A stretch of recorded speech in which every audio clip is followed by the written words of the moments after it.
De esos 4 pilares que hemos visto, vamos hoy a tocar uno de los 4. Y los próximos días seguiremos tocando el resto. Están todos interconectados, cuesta a veces separarlos, pero bueno, no puedes explicarlos todos en un día y más en detalle.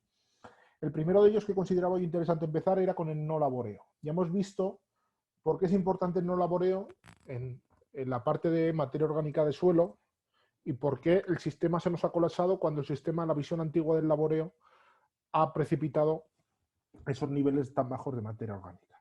Aquí en la foto marca muy bien esa idea de yo no toco el suelo y el suelo empieza a trabajar para mí, que decía al principio, ¿no? Aquí vemos esas imágenes de montículos de los excrementos de las lombrices. Y ahora veremos qué papel juegan las lombrices en ese suelo. Pero para que ocurra esto, tengo que crear el ambiente idóneo para que la lombriz considere el suelo su casa, porque si yo estoy laboreando continuamente, no voy a tener ese desarrollo de raíces. Pongo un ejemplo muy claro que me ocurrió hace un año. Un agricultor de la zona del Valle del Ebro, las zonas más desérticas de aquí, que estamos en pluviometrías de 200, 220, 250 y hay años de 160, que de repente empecé a ver un montón de montículos al año y medio de empezar a hacer siembra directa. Y me llamó todo preocupado que qué plaga era esta. Porque en 40 años de laboreo en su casa nunca habían visto un montículo de una lombriz. Entonces, esto marca mucho el tema de que nunca se han tenido las condiciones idóneas para que el suelo vivo tenga las condiciones para multiplicarse. El no laboreo influye en diferentes puntos, como comentaba, ¿no? Materia orgánica, que es tener el ciclo del carbono estabilizado e ir haciendo aportes de carbono, pero esos aportes de carbono no nos tenemos que quedar solo en vamos a dejar de labrar o vamos a dejar de la cobertura, que ya hemos visto que la cobertura no aporta materia orgánica como tal, aporta otros beneficios que veremos mañana, pero tenemos que ir más allá de enmiendas orgánicas, tenemos que ir a las raíces, tenemos que ir a la biología del suelo. Y ahí entra la parte del suelo vivo. Y ahí es donde, a través del no laboreo, lo vamos a conseguir. El tema de la estabilidad de la estructura, a través de los agregados, lo que hemos visto al principio de la tarde, no distorsionar todo eso que cuesta tiempo con la materia orgánica, para que nos entendamos, es como un trabajo de artesano, como si fuera con pegamento, ir pegando una molécula con otra, ir trabajando, y que en una tarde, como decíamos antes, por una mala elección, laboreo y me he cargado 15 años de trabajo de una buena estructura, cuando esa solución se puede hacer de otra manera. Ese no laboreo pues influye mucho en la infiltración, el tema del encostramiento, como hemos hablado, la rentabilidad, que hemos hablado de números, y la degradación de suelo. Eso es fundamental. Eso es el pilar de todo. Tenemos que recuperar esos suelos degradados que tenemos problemas. Y aquí surge el tema. Cuando le preguntas a un agricultor, muchas veces se han hecho estudios, encuestas, de por qué ha dejado de hacer siembra directa, 2 razones. Una, las malas hierbas, y otra, la compactación. Entonces, ¿de qué manera tenemos que trabajar para evitar uno de los problemas de abandono, que es la compactación, de la continuidad de la siembra directa? Cuando hablamos de suelo vivo, y entraremos más en detalle mañana con la paja, es todo lo que vemos aquí, ¿no? Aquí estamos viendo una serie de raíces, las partes finales de una raíz y todas estas telas que vemos alrededor. Esto está visto al microscopio. Y todo esto que vemos aquí son hifas de hongos, microrrizas, que están en simbiosis con las raíces. Le están creando un ambiente idóneo para capturar mayor cantidad de agua que se le absorbe la raíz, y la raíz a su cambio le está dando azúcares a través de la fijación de carbono. Esto no es de un día para otro. Aquí vamos viendo también al microscopio cómo esos agregados de partículas de las fracciones que se van conectando entre ellas y poco a poco se van conectando entre sí, ¿no? Eso no es un trabajo del día a día, eso es trabajo a largo plazo, que hay que crear esas condiciones idóneas de temperatura, humedad, que no les dé el sol, etc. Si yo tengo 5 años y a los 5 años labro, todo esto me lo he cargado y tengo que volver a empezar. Y toda esta biología la he perdido. Entonces, eso es lo que tenemos que trabajar. Para que nos entendamos, la biología, por eso he puesto esta imagen de una casa, tenemos una diversidad enorme de biología en el suelo, tanta que no se conoce ni la punta del meñique del mismo. Por ejemplo, en un gramo de suelo está cuantificado que hay 1 millón de bacterias. En un solo gramo de suelo hay 1 millón de bacterias. Y otra cantidad enorme de otra serie de microorganismos. Cada microorganismo en esa gran diversidad tiene unas condiciones de humedad y de temperatura. Para que entendamos, cada uno vive en un piso. Esta es la superficie y cada uno es en un piso. Lo que ocurre cuando hacemos cualquier pase de laboreo, y sobre todo un laboreo de volteo, es que el piso número 2 lo ponemos el piso número 2 lo ponemos a la altura del piso número 8. Y el piso número 8 lo ponemos a la altura del piso número 2. las condiciones cambian brutalmente. Lo primero que ocurre al poner una biología en superficie es que esta es exterminada, por decirlo así. Perdón. Por decirlo de manera fina, por los rayos ultravioleta. Cuando nosotros cogemos una hoja de un bosque y la volteamos, vemos que tiene una serie de hongos o un cacho de madera que se está descomponiendo, y yo os animo a dejarla al sol y volver al día siguiente a verla. Y veréis que todas esas partículas blancas han desaparecido, porque toda esa microbiología ha sido totalmente matada por los ultravioletas, ¿no? Entonces, el ejemplo, bueno, ahora con el tema del COVID, lo mismo, ¿no? Habéis visto que hay cápsulas de ultravioleta para matar la parte biológica. Pues eso es la manera que ocurre con el tema del suelo. Por eso, el tema biológico, para multiplicarlo, lo que tenemos en las zonas, porque aquí ocurre otro debate que es, pues si interesa tanto multiplicar lo biológico, voy a externamente aportar biológico allí. Es decir, voy a meter bacterias, voy a meter lombrices. Desde mi punto de vista, muchas veces es tirar el dinero, en cuanto cada bacteria es muy adaptada a su zona, casi a su metro cuadrado. Las lombrices lo mismo. Cuando tú pones una exógena, que normalmente tiene una línea varietal genética todas iguales, porque se ha multiplicado industrialmente, no hay diversidad, lo que ocurre es que no se adapta al medio. Muchas veces puede ocurrir lo peor, que es que se adapte al medio y expulse a lo que hay en la zona propiamente. Lo que interesa siempre es esos individuos mínimos que quedan adaptados a la zona, multiplicarlos, crear las condiciones para multiplicar. Por decir así, crear las condiciones no te cuesta nada, y ellos mismos, por sí mismos, creándoles la casa, por eso el símil con la casa, se van a multiplicar. No es necesario hacer inputs terceros, pero sí que tenemos que generar cobertura, materia orgánica, etcétera, ¿no? Pero ahí es donde tenemos que meter nosotros la mano y el manejo. El tema de la estructura, pues ¿cómo tenemos que trabajarlo? Lo tenemos que trabajar con raíces. Luego entraremos en el tema de lombrices, pero sobre todo raíces. Aquí tenemos una foto que ya tiene cierta edad, que es del viaje que hicimos a Navarra, que habéis visto la foto de antes, pues una parcela de 20 años de siembra dieta y una parcela de laboreo tradicional. Aquí vemos los terrones. Aquí tenemos esa estructura totalmente llena de agregados donde las raíces hacen de esqueleto, y aquí tenemos una estructura totalmente disgregada. Por decir así, es una mezcla de todo revuelto. Cuando lo metes en agua, ahora hay que entender qué ocurre aquí, ¿no? Sobre todo cuando lo metes en agua tenemos una fracción que es la arcilla, que se expande. ¿Qué ocurre? Que al expandirse se disgrega por sí misma, porque la propia arcilla pide más sitio, ¡pop!, y rompe todo. Y lo que ocurre es esa dispersión de todas las moléculas hasta que no quede nada en la zona de arriba, de las partículas. En cambio, en una estructura de agricultura-conservación bien estructurada, bien hecha, aunque quiera expandirse, todos esos agregados interconectados no se lo dejan.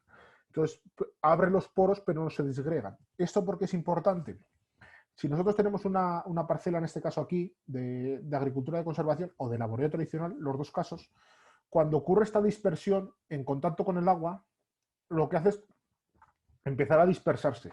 Y las primeras capas, los primeros centímetros, los pocos poros que tengo, esa dispersión superficial, al entrar en contacto con agua, los sella.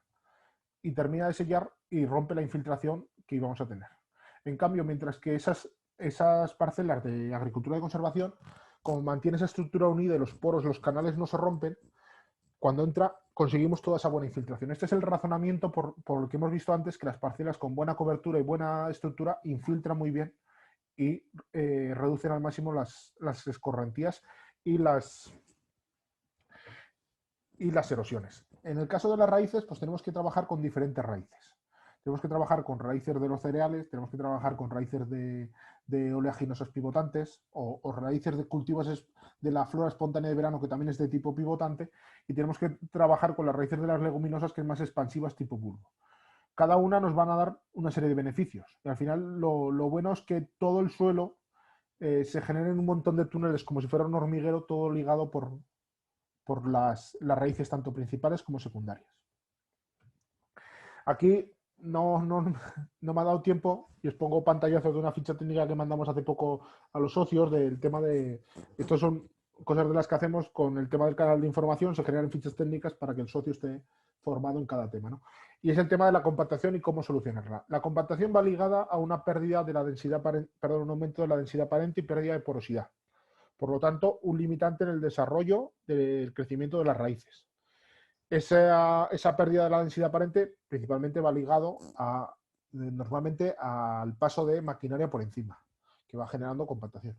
¿Qué tenemos que hacer? Contrarrestar la compactación que voy a tener generando por el propio trabajo que voy a realizar en las parcelas con volver a esponjar esas parcelas. Aquí tenemos una imagen que nos marca muy bien. Cuando yo tengo compactaciones superficiales, subsuperficiales, lo que hace es limitar las raíces y por lo tanto me limita las posibles producciones porque las raíces no pueden explorar más allá, buscar tanto nutrientes, pero sobre todo agua. Aquí, como comentamos al principio, cuando empieza un campo en siembra directa, es muy interesante, si conozco que tiene problemas, hacer un pase de laboreo profundo de subsolado por el tema de romper suelas. Si conozco que tengo problemas, si considero que problemas como encharcamiento, etcétera, como ahora veremos. Si no, pues de partida puedo empezar a trabajar sobre él sin ningún problema. Lo primero que tenemos que identificar también es los diferentes tipos de compactaciones que tenemos. Tenemos tres tipos. Tenemos la superficial, tenemos una subsuperficial de 5 a 30 centímetros y una profunda que ya no nos molesta tanto, ¿no? La superficial normalmente viene causada por varias razones. Una es el pase de maquinaria no muy pesada, como puede ser el rolomolón, el rodillo que llevan a veces las picadoras, etcétera. El pase en malas condiciones de pastoreo, de ganado, o en ciertas ocasiones el tema de la falta de cobertura, que hace que el suelo por arriba se seque mucho y se contraiga mucho. Esas tres razones son las que más nos incitan a estas compactaciones. Son las compactaciones, entre comillas, más fáciles de solucionar porque no son muy profundas. Sobre todo nos limitan, perdón, el momento de la siembra. Como tenemos esa compactación en la parte superficial, a veces nos cuesta meter tanto el disco como la reja y ahí es donde nos limita a veces poner la semilla donde queremos. También nos limita en cuanto a la infiltración de agua. Como tenemos esa capa que no es capaz de infiltrar agua porque está totalmente compactada, pues hace que haya más escorrentías y como no se infiltra agua, uno de los factores que hace que las tierras se esponjen es que aumente su contenido de humedad. Y con el contenido que tenga de arcilla de mayor o menor, lo que hace es volver a expandirse. Muchas veces se mira las tierras con arcilla, las que son peores, las que más se compactan, cuando muchas veces son tierras que son más fáciles de manejar en este aspecto, porque se pueden compactar un poco, pero cuando se vuelven a llegar a capacidad de campo con las lluvias del invierno, vuelven a expandirse y volver a esponjarse. Mientras que a veces una tierra arenosa, gravosa, de estas tipo ligeras, sí que te permiten entrar antes a trabajar, pero como se compacten, cuesta mucho revertir eso, ¿no? Entonces eso es interesante tenerlo en cuenta a la hora de manejar cada cosa para evitar compactaciones. Si estos problemas no son graves, a través de cobertura, cambio de raíces, trabajo y demás, lo revertiré. No necesitaré hacer ningún pase de descompactación. Cuando yo tengo compactaciones en 5 o 30 centímetros, principalmente son dos. Una es acumulación de peso por las labores y otra es suelas de labor precedentes del laboreo, que hacen que en esas capas tenga cierta compactación, como vemos aquí en la imagen, ¿no? Estas son más problemáticas porque ahí ya es complicado que las raíces, si están bastante profundas, pueden hacer mucho trabajo y a veces pues, nos limita mucho. Entonces, en el caso si tuviéramos que hacer, sería un pase vertical, pues como he hablado antes, subsolador, arado de yomas o string. Y las profundas normalmente es pues, acumulación excesiva de pesos y labores en muy, muy malas condiciones que han hecho que la compactación llegue a capas muy profundas. La mayoría de veces, muchas veces no influye, o influyes en aquellas veces que tengo problemas, por ejemplo, de sales que no drenan bien, o zonas que se encharcan mucho y no drenan y el encharcamiento produce pérdida de producción. No es tanto limitante porque la mayoría de cultivos no llegan a esas raíces. Si yo pongo un leñoso, pues ya me lo tendría que plantear, pero los extensivos mayoritariamente no me generan problemas. ¿Qué tengo que hacer con todas ellas? La mejor manera de evitar siempre la compactación, perdón, de solucionar una compactación es evitarla o minimizarla. Y entonces hay que mirar cada cosa para evitarlo. Aquí tenemos dos ejemplos que muchas veces se asocian y dicen, no, un campo de agricultura conservación está hipercompactado siempre, eso hay que labrarlo.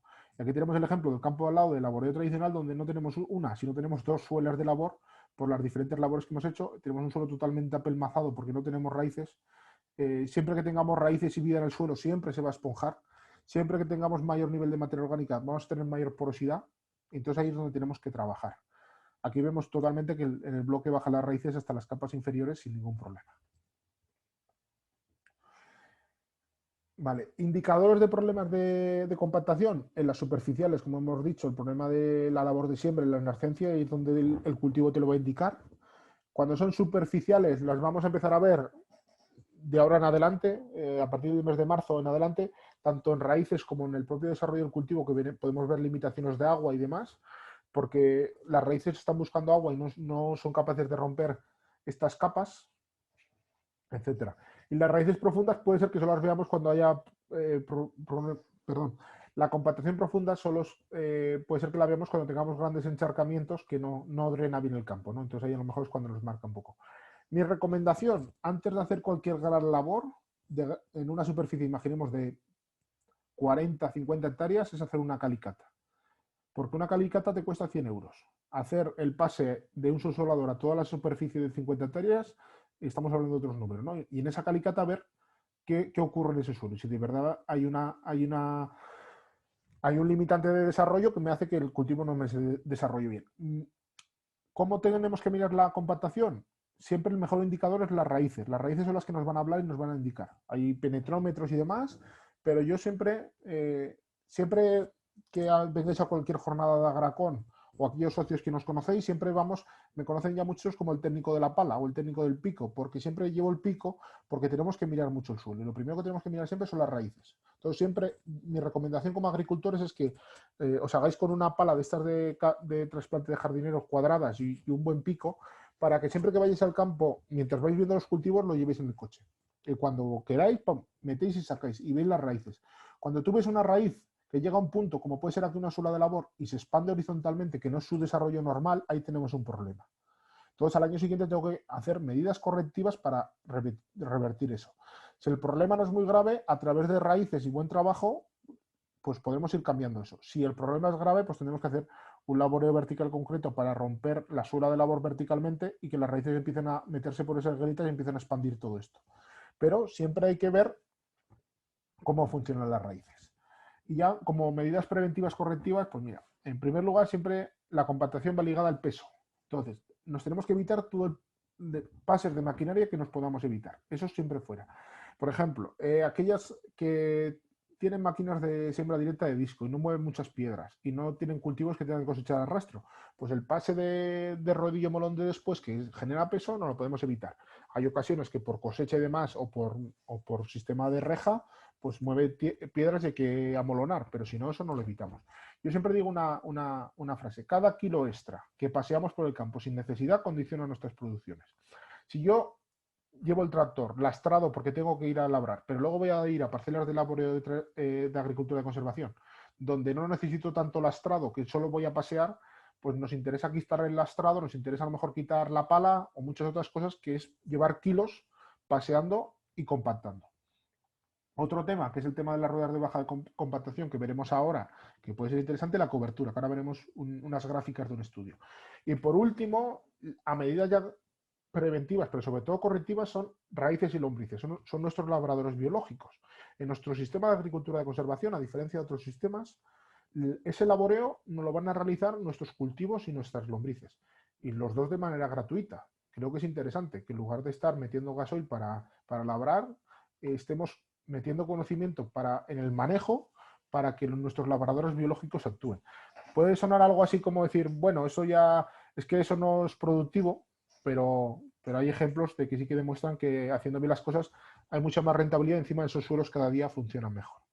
Aquí capturas de pantalla, los que venís siguiendo la actividad de Agracón, aquí abajo veis que pone Agrosistemas, esta foto es de Luis Miguel Arregui, que estuvo con nosotros en el seminario de Suelos Vivos. Si no los habéis visto, os animo a poneros en el canal de YouTube Seminario de Suelos Vivos, que está tanto Vicente Bodás, Luis Miguel Arregui y Daniel Plaza, que fueron un seminario muy interesante de sus visiones de la agricultura de conservación. Pues en este vídeo, que pongo la captura porque no puedo poner el vídeo, se ven totalmente los trabajos que hacen las lombrices a modo de descompactadores. Aquí sobre todo tienen lombrices de las largas que hacen canales verticales que sirven para el drenaje, y sobre todo vemos por aquí cómo esta raíz, que seguramente en un desarrollo normal hubiera crecido 5 centímetros, en estadio de ahijado casi está a 25 centímetros de profundidad. Eso te da una resiliencia ante los momentos de sequía muy, muy interesante. Aquí lo que os comentaba del tema de las ruedas de compactación son interesantes en cuanto a que yo aumento la superficie de contacto y por lo tanto reduzco la cantidad de compactación. Y aquí el estudio que os comentaba de la Asociación Española, que también lo podéis encontrar, donde estudia tanto la cobertura como sin cobertura y el uso de ruedas o no ruedas. No me voy a meter tanto en el uso de ruedas, sí en la cobertura. El tener el suelo cubierto o no tenerlo cubierto, en la compactación, en el pase del tractor, genera una incidencia de reducir el 40% la compactación en ese suelo.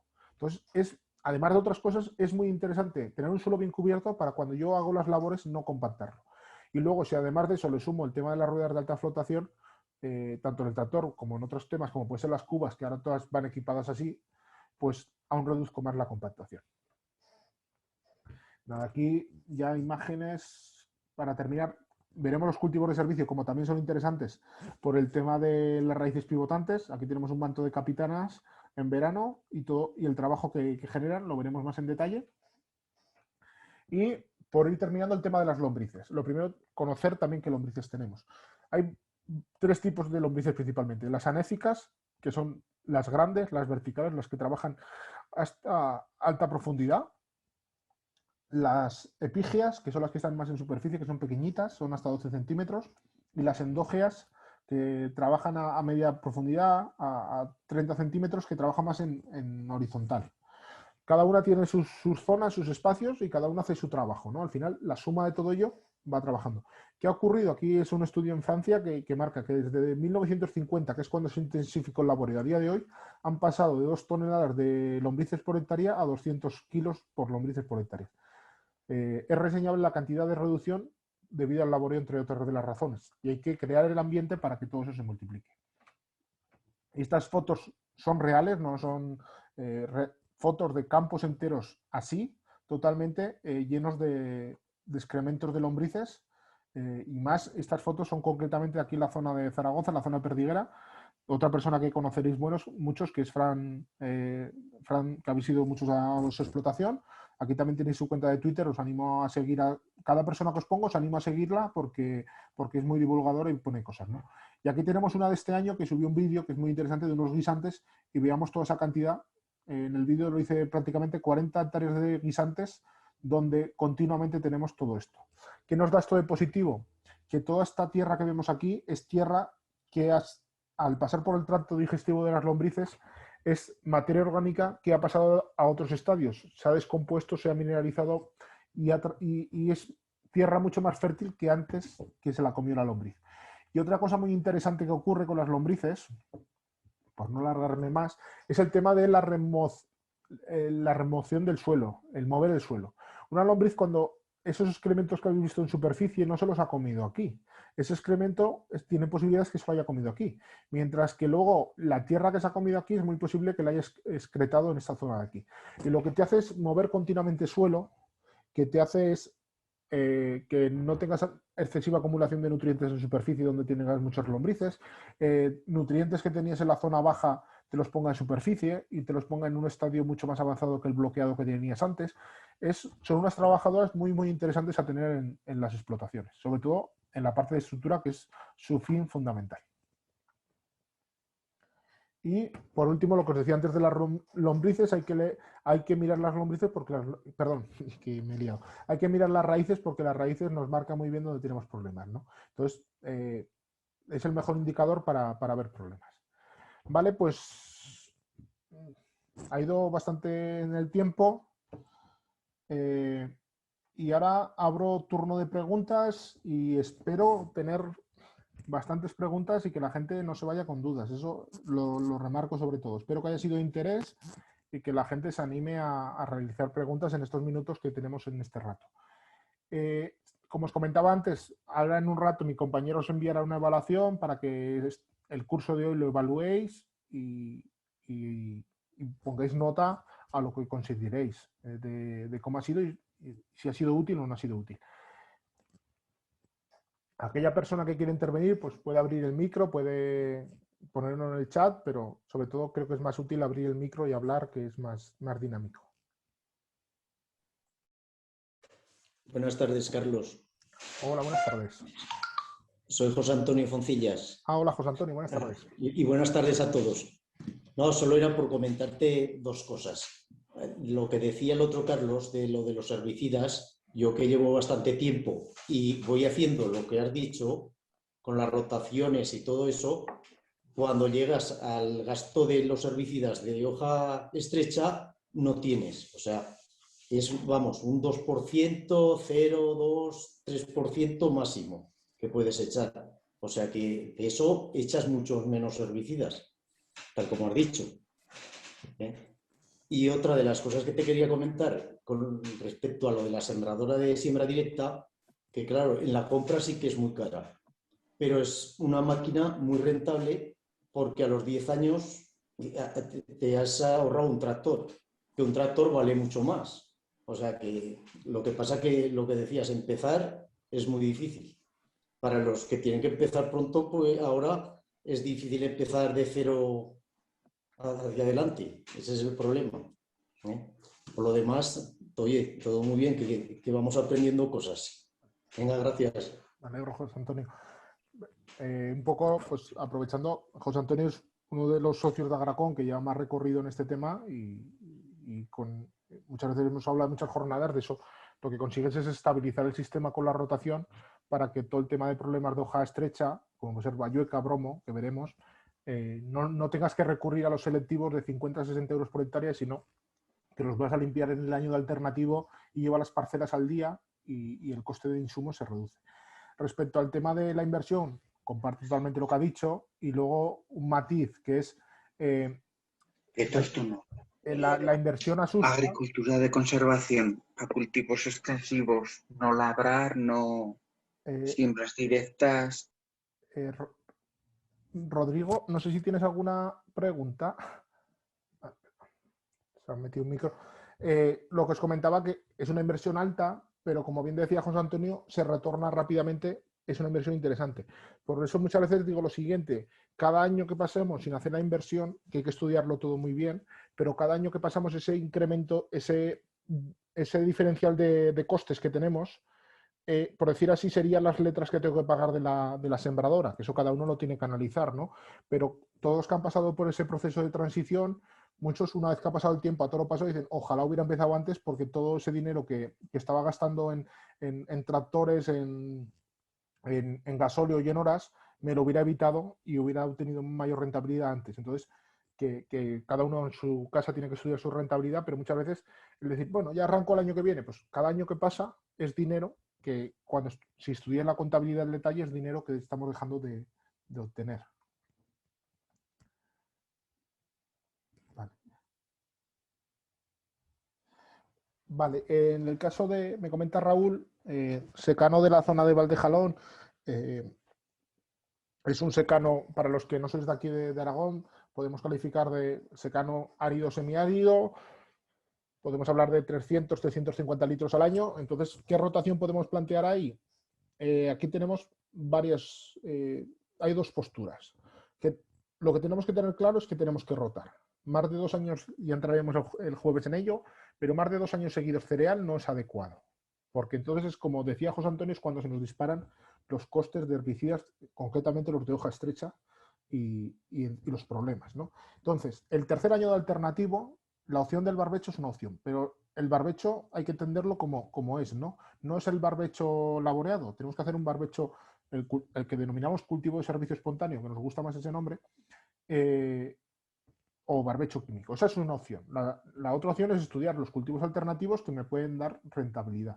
Lo que tengo que tener claro, y más en estos secanos, es que el cultivo alternativo, el año que lo pongo, tiene muchas papeletas a no generarme gran rentabilidad positiva.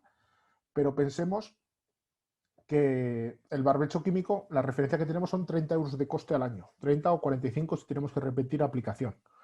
Haremos una aplicación al final, justo antes de semillar, con una dosis. Más o menos el coste son de 30 euros por hectárea. Pero si hacemos un barbecho tradicional, el coste son 114 de mínimo por hectárea. De ahí hacia arriba según el número de labores. El diferencial es significativo por comparar un manejo con otro. Pero comparándonos con manejos internos, pues ahí podemos valorar el tema de los guisantes, el tema de la camelina, lo veremos el próximo día, el tema de leguminosas rústicas. O la tercera opción de batalla de eso es todo eso para cosechar, o la tercera opción es mezclar de cosas para dárselas al suelo.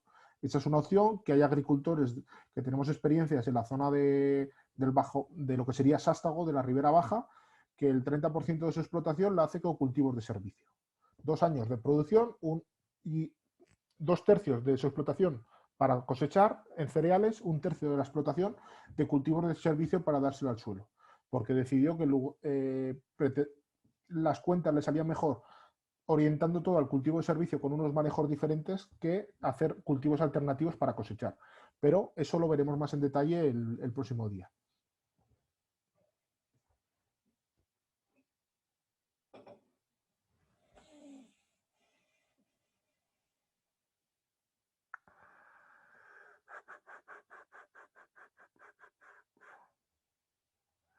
Vale, me pregunta Ángel por aquí por el chat, ¿cómo valoramos un pase de grada rápida con la implementación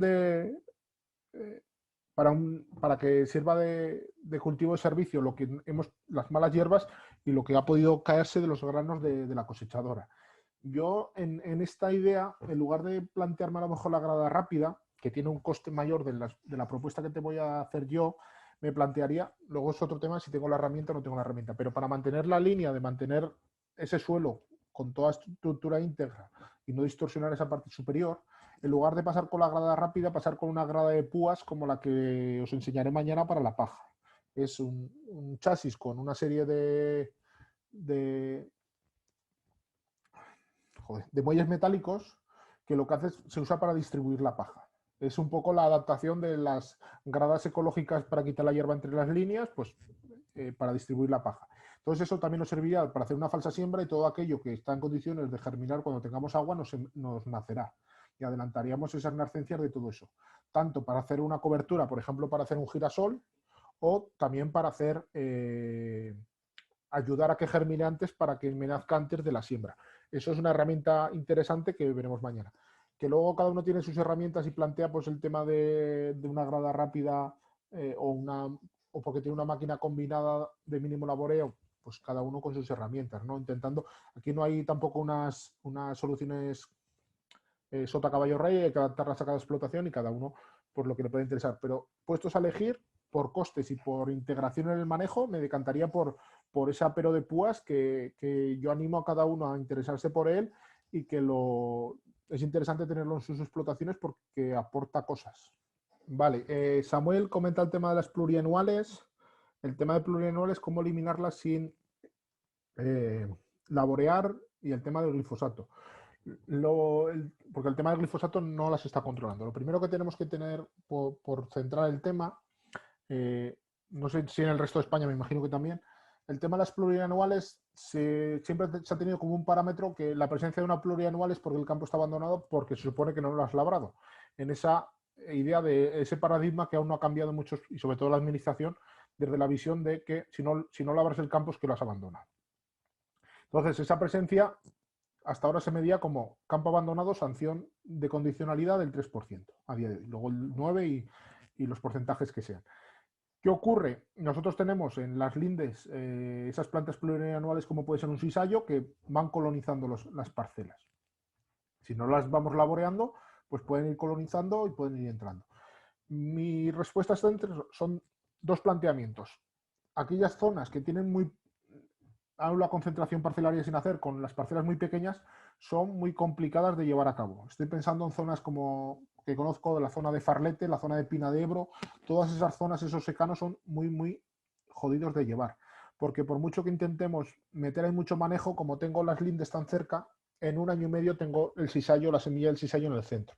Entonces, ahí, en esas parcelas tan pequeñas, yo no me plantearía ningún tratamiento fitosanitario, sino me plantearía estar atento y picadora continua durante el verano.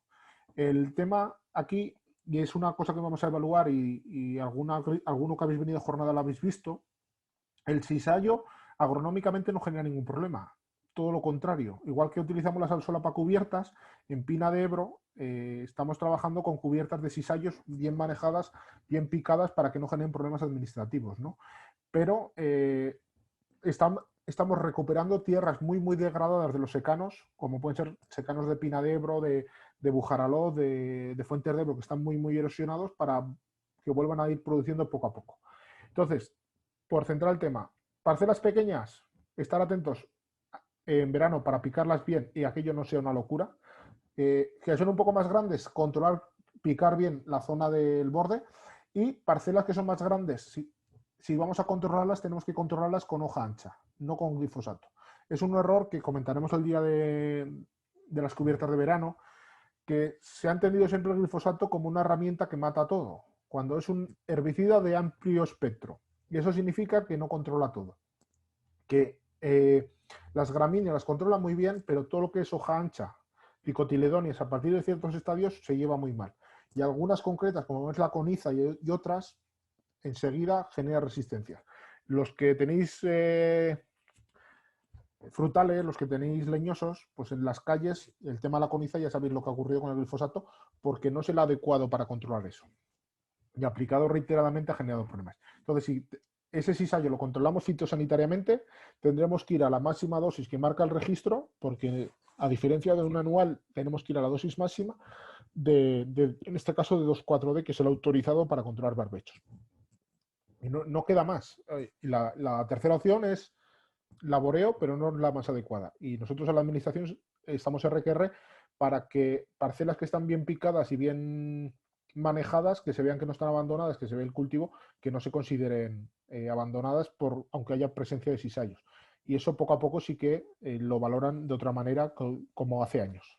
Mañana seguimos con paja y fertilización.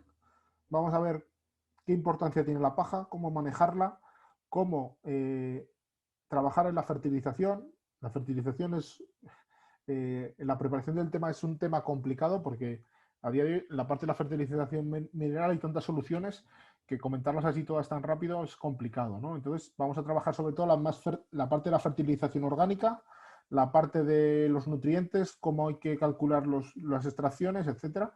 Y aquí pues entraremos sobre todo en los aspectos de cómo combinar esa fertilización orgánica, que la considero muy interesante a la hora de integrar en nuestras explotaciones. Pues por mi parte nada más. Si no entra ninguna última pregunta de última hora, muchas gracias a todos por quedaros hasta ahora, y seguimos mañana y espero que haya sido útil.